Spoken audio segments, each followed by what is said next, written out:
봉준호 감독의 기생충이라는 영화가 92회 아카데미 시상식에서 작품상, 감독상 및 6개 부문의 후보에 올라갔습니다. 우리나라 영화가 이 권위 있는 이 아카데미 시상식의 후보로 작품이 올라간 적이 이제까지 한 번도 없었거든요. 후보로도 한 번도 못 올라갔었는데 이번에 이제 후보로도 올라갔고 수상도 한 부문 정도는 아마 수상이 되지 않을까 영화 관계자들이 예상을 하고 있습니다. 대단한 일입니다. 1927년 이래로 역대 그 아카데미 시상식의 최다 그 수상한 영화는 11개 부문을 수상한 영화가 최다인데 이 영화가 세 개가 있었어요. 총 3편 있었는데 이제 반지의 제왕 2003년에 그 왕의 귀환이 그랬고요. 그 앞으로 가면 이 타이타닉 97년도에 있었던 이 타이타닉, 그리고 최초로 11개 부문을 수상했었던 영화가 1959년에 나왔던 그 벤허라는 영화입니다. 감독상, 나무주연상 해서 그 당시에 11개 부분을 처음으로 수상한 영화고, 그 이후에 한 40년 정도를 이 배너를 뛰어넘는 영화가 이제 타이타닉이 나오기 전까지는 아주 전설적인 영화가 된 그 영화입니다. 근데 내용을 이렇게 보시면 여기 다 보셨겠지만 주인공이 이제 예루살렘에 살죠, 그렇죠? 이제 예루살렘에 어머니하고 여동생하고 이렇게 살고 있는데 유다 총독이 이제 부임을 해서 그 행렬을 이렇게 2층에서 내려다 보고 있을 때 그 여동생이 이제 옥상에서 실수로 이렇게 잘 보이려고 이렇게 하다가 기왓장이 이렇게 떨어집니다. 실수죠. 그런데 이제 그 유다 총독이 말을 타고 가는데 기왓장이 떨어지니까 이제 말이 놀라고 이제 유다 총독이 이제 쓰러져서 기절을 하고 그러면서 총독 살해 미수범이 됩니다. 그래서 집안이 이제 몰락을 하게 되고 다 뿔뿔이 이제 노예로 이제 흩어지게 되는데, 이 남자 주인공이 이제 갤리선이라 그러죠. 그 노예들이 이제 노를 젓는 전투선이죠. 근데 주로 이제 발목이나 이런데 이제 쇠사슬로 묶어서 배가 가라앉으면 같이 죽는 그런 어떤 노예선에서 노를 젓고 있는 도중에 어찌어찌 되어서 그 전투 중에 물에 빠진 그 로마 장군 아리오스라는 장군을 이제 구해줘요. 그래서 그 장군이 고마워서 이 남자 주인공을 이제 양자로 입양을 하게 됩니다. 그래서 반전이 일어난 거죠. 노예가 되어서 완전히 이제 재기불능한 이 주인공을 이제 양자를 삼으면서 이제 귀족이 되어서 고향 예루살렘에 나타나서 일어나는 그런 여러 가지 이야기들입니다. 이것이 이제 그 양자 제도에 대한 이야기를 하고 있는 겁니다. 개혁주의 신학에서 설명하는 구원의 9가지 논리적인 순서가 있어요. 여러분 주일 설교 노트 한번 쭉 읽어볼까요? 시작. 소명, 중생, 회심, 신앙, 칭의, 수양, 성화, 성도의 견인, 영화. 요거는 신학교 입학할 때 시험에 굉장히 많이 나오고 제자반 오시면 이렇게 하나씩 다 배웁니다. 소명부터 수양까지 이 6개 단계는 우리가 예수님을 믿는 그 순간에 그냥 한꺼번에 이제 일어나는데, 예를 들어서 소명 다음에 3초 뒤에 중생이 일어나고 5초 뒤에 회심이 일어나고 그런 게 아니고요.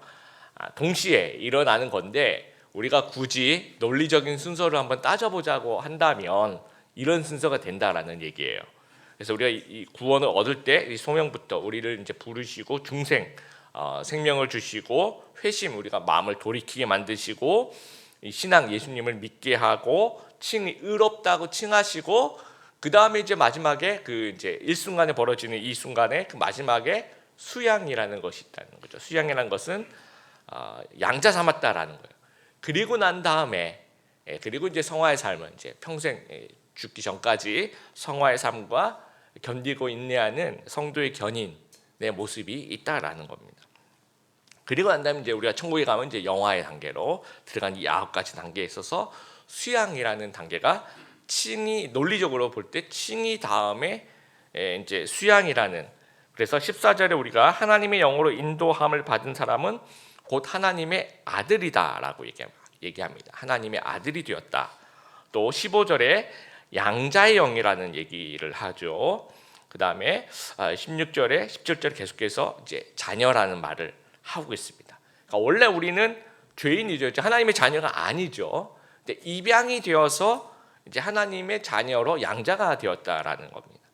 구원해 주시고 의롭다 칭하시면 되지 굳이 양자 삼으실 필요가 있을까라는 생각. 전에도 우리가 이제 성령이 내주하신 때도 제가 그 얘기를 했죠. 우리 옆에서 그냥 돌봐주시면 되지 굳이 우리 안에 들어오셔서 내주하신 이유가 뭐냐 했을 때 그때도 제가 말씀드린 게 이게 더 큰 축복이다. 훨씬 많은 어떤 책임, 무한 책임을 지겠다고 얘기하시는 그 하나님의 사랑과 은혜와 또 훨씬 큰 도움을 주시는 것이다라고 말씀드린 것처럼 양자 삼으심도 마찬가지입니다. 그냥 곁에서 도와주시면 되는데 우리를 그냥 하나님의 자녀로 삼으시는 것은 훨씬 많은 특권과 축복을 주기 위함이라는 거죠. 그럼 하나님께서 우리 성도를 양자 삼으심으로 어떤 축복과 특권을 주시는지 세 가지 한번 생각해 보기를 바랍니다. 첫 번째는 친밀함의 축복이고요. 두 번째는 상속의 축복이고 세 번째는 자긍심의 축복입니다. 첫 번째부터 보겠습니다. 친밀함의 축복. 성도는 하나님의 친밀한 자녀가 되었다라는 거예요. 그러니까 양자됨은 신분의 변화를 의미합니다. 죄의 노예에서 하나님의 자녀가 되는 거죠. 그래서 15절에 보면 너희가 이전에는 무소하는 종의 영, 그러니까 이전에는 너희가 무소하는 종의 영이었다라는 얘기죠, 그렇죠? 로마 시대 그 노예들은 언제나 이제 긴장 상태에 있었어요. 노예들은 마음대로 주인이 죽이고 살릴 수 있는 가축 같은 그런 취급을 받았고 또 마음껏 사고 팔 수 있는 그런 재산과 같은 그런 취급을 받았다라는. 그러니까 이제 마음대로 할 수 있으니까 주인이 뭐 채찍질 막 마음대로 하는 거죠. 뭐 접시 깨트리면 막 때리고 그 다음에 이제 뭐 말실수를 하거나 그럼 혀를 자르는 경우도 있었고요. 그 다음에 집안에서 이렇게 뭐 금붕어 이런 거 키우지 않습니까? 이제 그런 데다가 식인 장어 같은 거 키워서 이제 노예가 뭔가 이렇게 아주 귀중한 무슨 금접시 같은 걸 깨거나 그러면 식인 장어의 밥으로 이제 집어 던져버린 거나 아니면 이제 십자가 처형을 노예들에게 십자가 처형을 굉장히 많이 했다고 합니다. 그리고 검투사로 팔아버리면 그럼 죽을 때까지 싸우면서 죽이든지 내가 죽임을 당하든지. 그래서 이렇게 참다 노예들이 못 참은 것들이 이제 노예 반란들이 일어나요. 그래서 여러분 유명한 그 스파르타쿠스의 반란이 BC 73년도 카푸아의 그 검투 노예 70여 명이 도저히 우리 이런 대우를 받으면서 못 참겠다 해서 무장 폭동 봉기를 일으키는 사건이 일어날 정도로 굉장히 부당한 대우를 많이 받았다라는 겁니다. 그러니까 언제나 좀 긴장을 하고 두려워하는 종의 영이라는 거죠. 그런데 15절에 이제 양자되었다. 그러니까 종의 영이 양자 영이 되었다라는 거예요. 그러니까 여러분이 노예 출신이라고 생각해 보세요. 노예인데 접시를 깨트렸어요. 그럼 오늘도 엄청 얻어맞겠구나라고 생각을 하는데 여러분이 그 다음 날 양자가 됐어요. 입양이 됐어요. 그럼 접시를 깨트렸어요. 그러면 그런 무서워하는 영이 없어진다라는 거예요. 아까 그 설교 전에 영상 여러분 보시면 그 아버지 셰프가 굉장히 음식을 잘 만들었는데 아이가 이렇게 탁 이렇게 누르잖아요. 그렇죠? 근데 만약에 노예가 그렇게 눌렀다고 생각했어요. 어떻게 그 다음에 어떤 일이 벌어질까요? 끔찍한 일이 벌어지겠죠, 그렇죠? 근데 아이가 하니까 아무 일이 벌어지지 않는 거죠. 그게 아이의 당연한 권리라는 겁니다. 두려움이 없다라는 거예요. 우리나라 직장인들 중에서 10명 중에 9명은 직장인 소원이 뭐냐라고 물어보면 이직하고 싶다래요. 이직하고 싶다. 근데 그 한 명이 누굴까를 생각해 봤더니 그 한 명은 사장님 아들이 아닐까 그런 생각을 하게 됩니다. 우리 사장님이 아버지야. 그러면 회사 가는 게 그렇게 크게 두렵거나 뭐 그러지는 않을 것 같아요. 아버지가 두렵겠죠. 얘가 이제 출근하는 게 그럴 수는 있으나 아들이 두렵거나 그러지는 않을 것 같아요. 왜냐하면 그 아들이 아버지를 대하는 그런 모습하고 종이 주인님을 대하는 모습하고 다르다라는 겁니다. 그러니까 우리가 하나님의 그 아들로 입양이 됐다라는 얘기는 이제 친밀함을 우리가 축복을 받았다는. 그 전에 우리가 노예로서 하나님이 우리에게 맨날 벌 주시고 이런 하나님이 아니라 이제는 좀 친밀한 영으로 하나님께 다가갈 수 있다라는 겁니다. 그래서 15절에 아빠 아버지라고 부르시느니라 라고 되어 있는데 이 아빠 아버지란 말이 좀 설명이 좀 필요합니다. 성경에 이 세 군데가 나와요. 개역 한글에는 이게 아바 아버지라고 되어 있는데 개역 개정에만 아빠 아버지라고 지금 되어 있습니다. 그래서 예수님께서 그 아바 아버지라고 표현하신 부분이 이제 마가복음 14장에 나오고, 사도 바울이 이제 로마서 8장 15절에 그리고 갈라디아 4장 6절에 이 아바 아버지라고 이제 얘기를 합니다. 근데 원어로서 그 이제 보면 아바라는 그 아람어가 써 있는 거예요. 그다음에 아버지는 그 헬라어로 호파테르라고 해서 아람어와 헬라어가 원어에 이렇게 써 있는 겁니다. 아바라는 말과 호파테르라는 말은 이제 이제 아버지라는 얘기죠. 그래서 이것도 아버지고 이것도 아버지인 거예요. 아람어와 헬라어 이제 아버지가 이제 써 있는데, 이게 이제 우리 15절에 나와 있는 이 아빠 아버지가 아람어냐 아니면 한국어냐라는 걸 먼저 좀 생각을 해봐야 됩니다. 만약에 이게 이제 한국어로 아빠, 데디 영어로 얘기하면 그 아빠 아버지냐, 아니면 아람어로 아바인데 아빠라고 잘못 쓴 것이냐라는 거죠.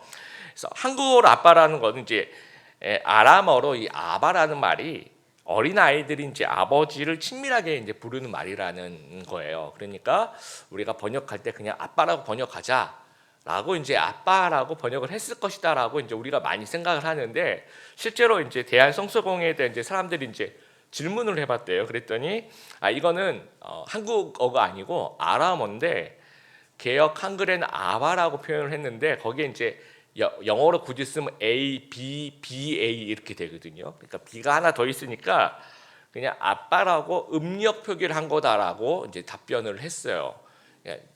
그러니까 음력을 표기를 할 때 굉장히 저는 되게 아쉬운 표기다라고 생각합니다.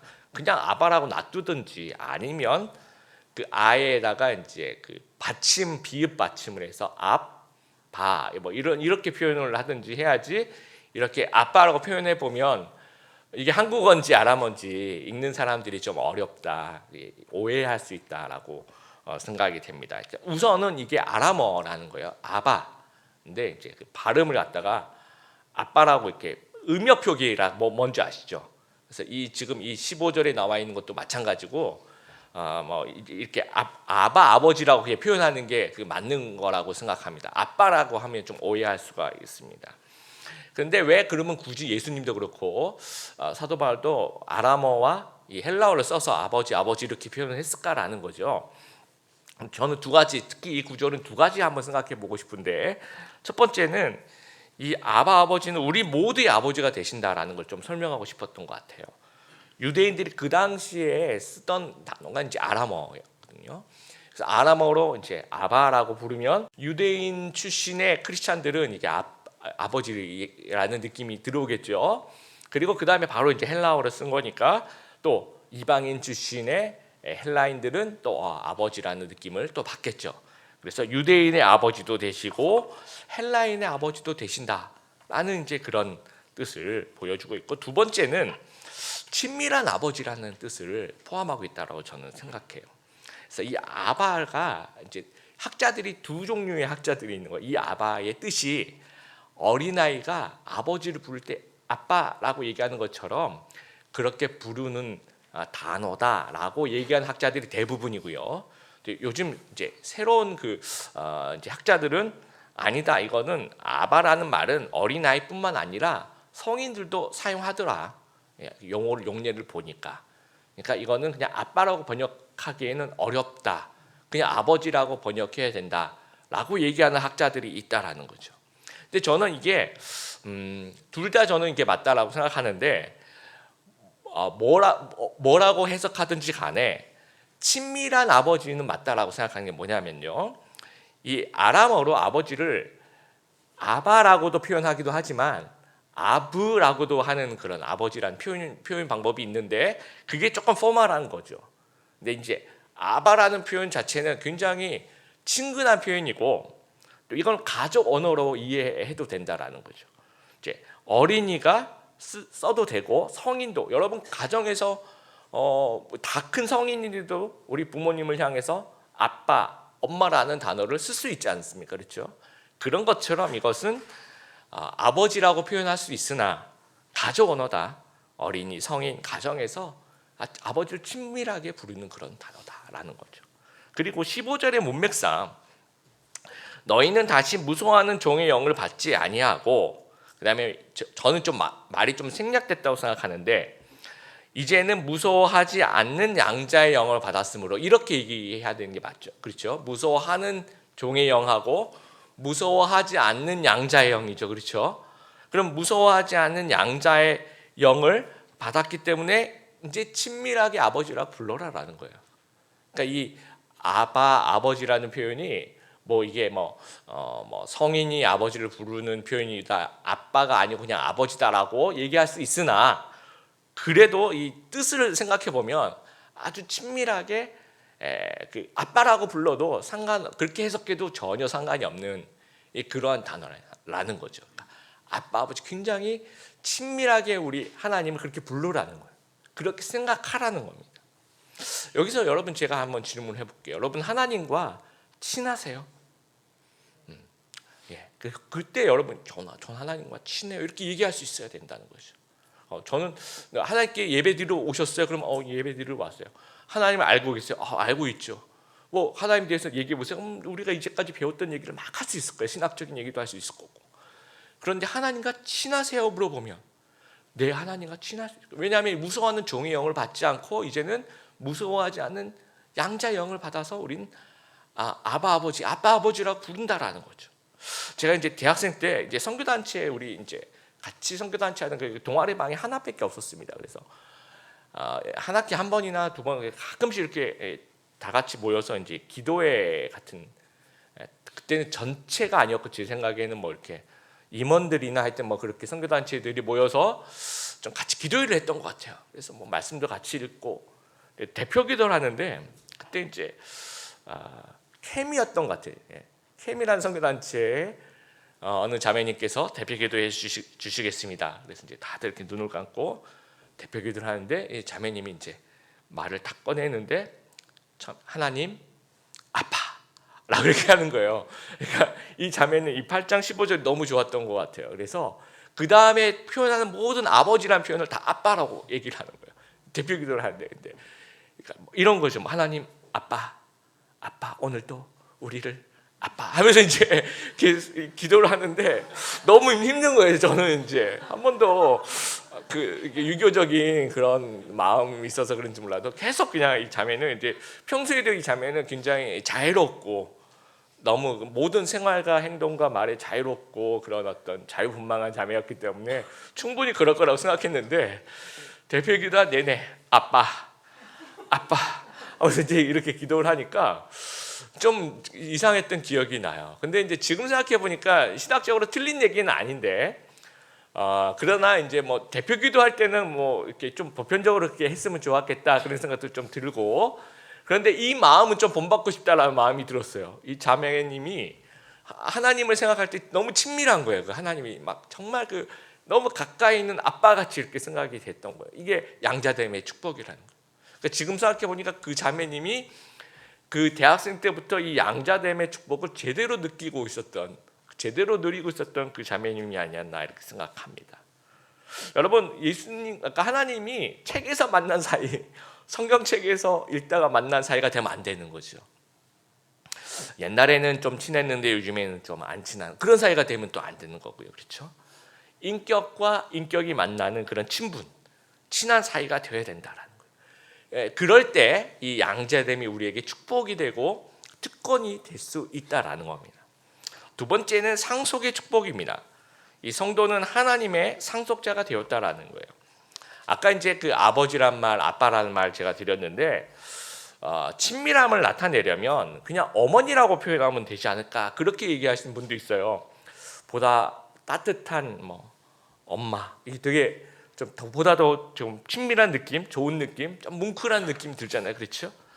그래서 이제 요즘에 그 이단 중에서 그 하나님의 교회, 옛날에 그 하나님의 교회가 뒤에 안상홍 증인회, 하나님의 교회 안상홍 증인회라는 것이 같이 붙었어요. 근데 그 안상홍 씨가 교주였고 그 아버지 하나님이라고 이제 스스로 이렇게 부르셨는데 1985년에 그 아버지 하나님께서 뇌출혈로 이렇게 돌아가십니다. 그래서 지금 이제 무덤에 계시는데요. 그 안상홍 씨의 그 영의 부인이라고 주장하는 장길자 씨가 이제 아버지 하나님이 계셨으면 어머니 하나님도 계시지 않나. 너희 집에 아버지 계시고 어머니도 계시지. 마찬가지야. 하나님도 아버지도 계시고 어머님도 계시는 거야 하면서 본인 스스로를 어머님 하나님이라고, 엄마 하나님 얼마나 따뜻해. 그러면서 이제 보다 좋은 느낌과 뭉클한 느낌, 그래서 친밀하게 나에게 오면 된다 하면서 이제 어머니 하나님이라고 자기 스스로를 얘기를 해요. 그래서 뒤에 그 안상홍 증인회를 빼고 요즘에는 그냥 하나님의 교회라는 명칭으로 이제 그런 이단이 있습니다. 그러면 성경에 그럼 어머니 하나님이란 말이 어디 있느냐? 자기 스스로 이제 우기는 게 갈라디아 4장 26절에 이런 구절이 있대요. 위에 있는 예루살렘은 자유자니 곧 우리 어머니라. 예. 그러니까 이단은 우리가 국어만 평균점만 맞아도 이단에 빠지지 않는 것 같아요. 위에 있는 예루살렘은 자유자니 곧 우리 어머니라. 이 자유자 어머니를 누굴 얘기하냐면 갈라디아 4장을 읽어보시면 이제 비유가 나오는데 사라와 하갈의 비유가 나와요.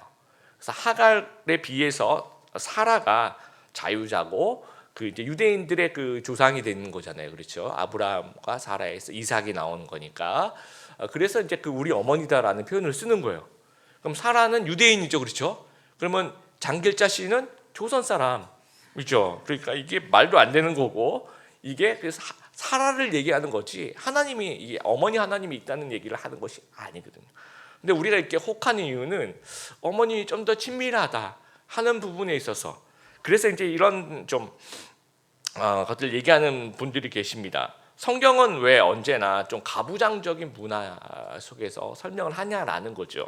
그래서 여러분 성경은 언제나 아버지라고 이제 묘사를 하고 있어요. 15절에도 아버지란 표현을 쓰고 있고, 14절에 하나님의 영으로 인도함을 받은 사람 곧 하나님의 아들이라는 표현을 쓰고 있습니다. 하나님의 딸이다라는 표현을 쓰지 않고, 이 쉬운 성경에는 이걸 그냥 자녀라고 표현을 하고 있는데 원어로 보시면 그냥 아들이라고 정확하게 얘기를 하고 있습니다. 이제 그 뒤에는 이제 자녀라는 표현을 쓰긴 하는데 언제나 좀 우리가 헷갈리지 않도록 아버지, 아들이라는 표현을 써요. 그래서 이게 이제 그 남성을 옹호하는 성경은 남성을 옹호한다라고 오해를 하시고, 또 이 반페미니즘적인 생각을 갖고 있다라고 성경을 오해하시는데 그것이 아니라 이 복음은 그 당시에 그 문화를 사용해서 표현을 하는 거예요. 어떤 표현을 또 그 당시 언어로 또 하나님이 우리에게 어떤 그 생각과 그 교훈을 주시는 거죠. 근데 그 아버지하고 아들의 이 표현을 꼭 써야 했다라는 거죠. 왜냐하면 상속을 설명하기 위해서는 아버지하고 아들이라는 표현을 반드시 사용할 수밖에 없었다라는 거예요.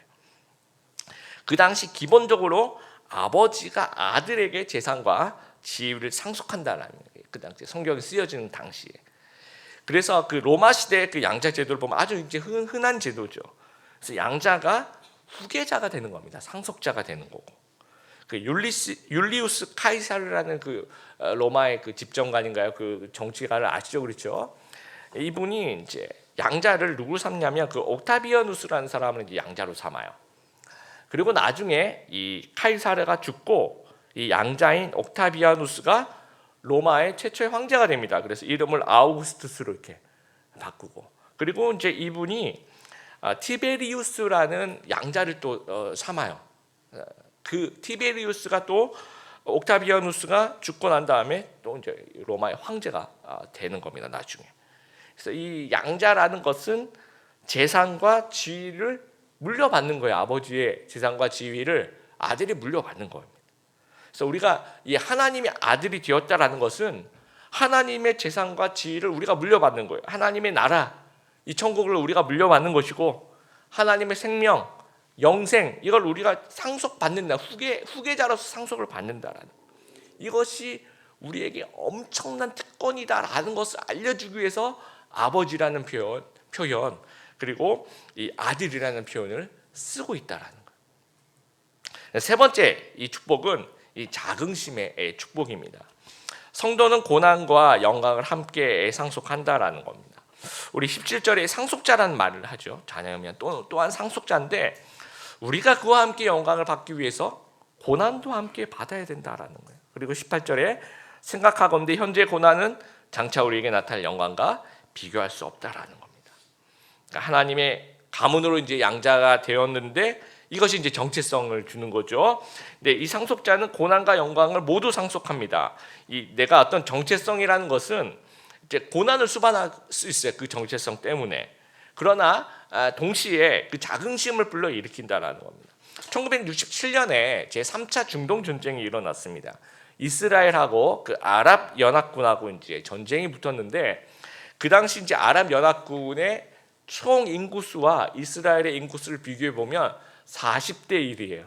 그러니까 그만큼 이스라엘은 이 아랍 연합군에 비해서 인구가 40분의 1의 열세에 있다라는 겁니다. 근데 이제 전쟁의 소식이 들리니까 해외에 나가 있던 그 이스라엘 유학생들이 내가 우리나라를 위해서 싸우겠다라고 해서 이 자원 입대를 하는, 그래서 귀국행 비행기를 타기 위해서 공항으로 막 몰려 들어왔대요.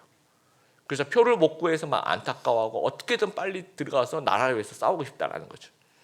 그런데 아랍 연합 그 유학생들은 그 반대로, 그 해외에 나가 있던 사람들은 부모님들도 전화해서 너 당분간 들어오지 말고 거기 계속 내가 오라고 할 때까지 계속 있어라.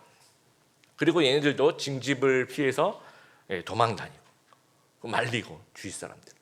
그러면 여러분 이제 전쟁을 했어요. 누가 이겼을까요? 이거 전쟁 하나하나 뻔하죠, 그렇죠?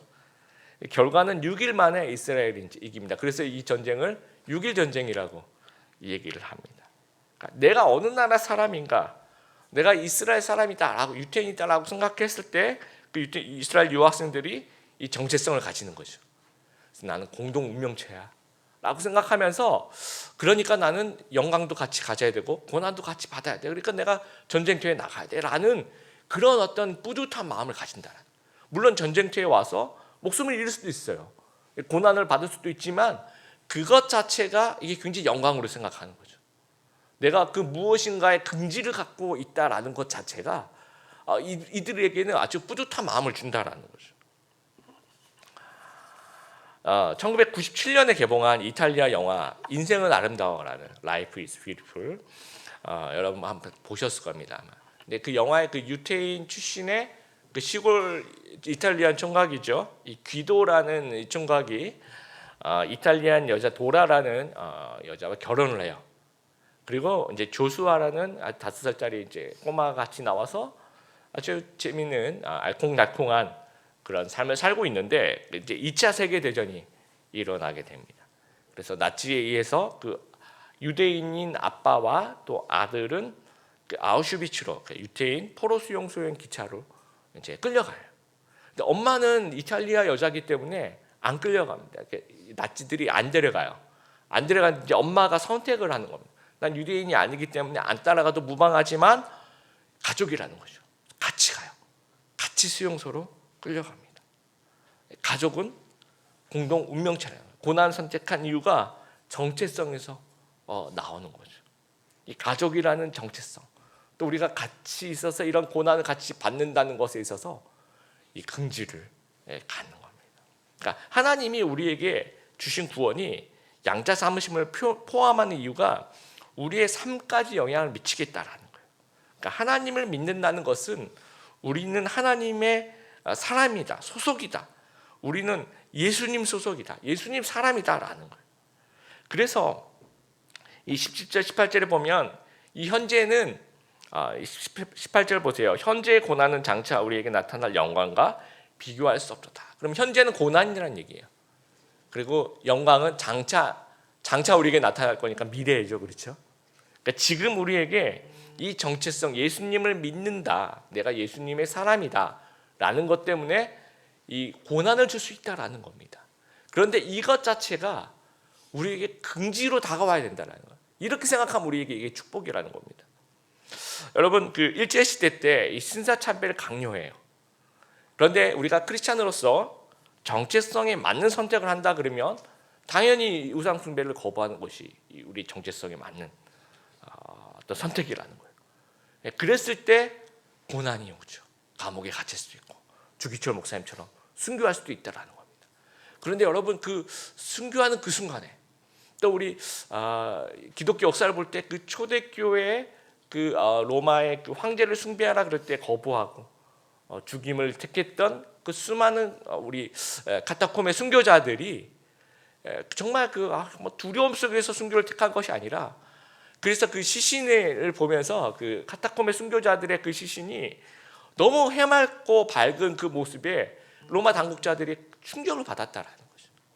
그러니까 우리에게 주는 것도 마찬가지예요. 여러분, 우리가 그 무엇인가의 자긍심과 긍지를 느낄 수 있다는 것, 이 굉장히 큰 축복이라는 거죠. 그러니까 그런 거를 느낄 수 있는 대상에 있다는 것 자체가 우리에게 굉장히 큰 그런 어떤 재산이고 특혜고 축복이라는 거예요. 우리가 살고 있는 이 시대는 이 반칙과 거짓의 시대라고 얘기를 합니다. 근데 우리가 이 정체성, 우리가 예수님 믿는다 이 정체성을 봤을 때 또 우리의 그 상황에 따라 여러분 상황에 따라 다 다를 거예요. 그 상황에 따라서 내가 이 반칙을 거부하고 이 거짓을 거부하면 때로는 부자가 못 될 수도 있고요, 그렇죠? 때로는 높은 자리에 못 올라갈 수도 있는 거고, 때로는 내가 생각하는 그 목표에 이르지 못할 수도 있다라는 거죠. 근데 그거를 내 정체성이니까 그걸 선택할 수 있는 것, 이것이 큰 축복이라는 거예요. 이것이 아주 기분 좋은 축복이라는 거죠. 그리고 당당하게 정체성에 맞는 선택을 우리가 할 수 있어야 된다라는 겁니다. 18절에 이 장차 우리에게 나타날 영광을 비교할 수 없다라고 얘기하면서 18절 그 앞부분에 생각하건대라고 이야기를 합니다. 이 생각하건대라는 그 동사는 정확하게 표현하면 머릿속으로 계산하며 생각하는 거예요. 계산한다라는 말이 같이 있는 것. 계산하는, 우리 속에 머릿속에 생각해 보는 거예요. 지금 내가 고난을 당하는데 나에게 영광이 오죠. 그러면 고난이 역시 마이너스라고 본다면 영광 플러스겠죠, 그렇죠? 그러면 내가 마이너스가 많은지 플러스가 많은지 생각해 보니까 사도 바울이 이 장차 우리에게 나타날 영광이 훨씬 더 크더라는 거예요. 그래서 우리 정체성에 맞게 고난을 선택하는 것이 이 생각해 보니까 계산 카운트를 해 보니까 사도 바울이 이게 수지 맞는 장사라는 거예요. 우리에게 나타날 영광이 한없이 비교할 수 없을 정도로 크다라는 겁니다. 그래서 혹시나 여러분 우리 성도님들 중에서 오늘도 이 선택의 기로에 서 있는 성도님들 혹시 어떤 직장이라든지 아니면 뭐 여러 가지 면에 있어서 뭘 선택의 기로에 서 있는 분은 가장 기본적으로 나는 하나님의 자녀다. 이 정체성에 맞는 선택을 한번 생각해 보시면 답이 의외로 쉽게 나올 수 있다라는 거예요. 고민할 필요 없이 내가 하나님의 사람이야 라는 가정하에서 그러면 이 정체성에 맞는 선택을 하려면 어떤 선택을 하면 좋을까 생각하면 정말 그 고민할 거 없이 아주 쉽게 또 마음 편안한 그런 선택을 할 수 있다라는 겁니다. 말씀 마무리합니다. 우리 하나님께서 우리 성도를 양자 삼으심은 축복을 주시기 위함입니다. 우리를 양자 삼으셨다라는 것은 우리에게 축복을 더 큰 축복을 주시기 위함인데 친밀함의 축복을 우리에게 또 주시고 또 이 상속의 축복 또 이 자긍심의 이 축복을 주시기 위해서 이 우리에게 양자됨을 주셨다는 사실을 우리가 기억하면서 우리가 신분이 바뀌었다라는 사실 기억하고 이 삶의 모습이 바뀌었다라는 것들을 기억하면서 그 축복을 받으면서 항상 이 축복이 넘쳐나시는 귀한 우리 성도님들 다 되시기를 주님의 이름으로 축복합니다.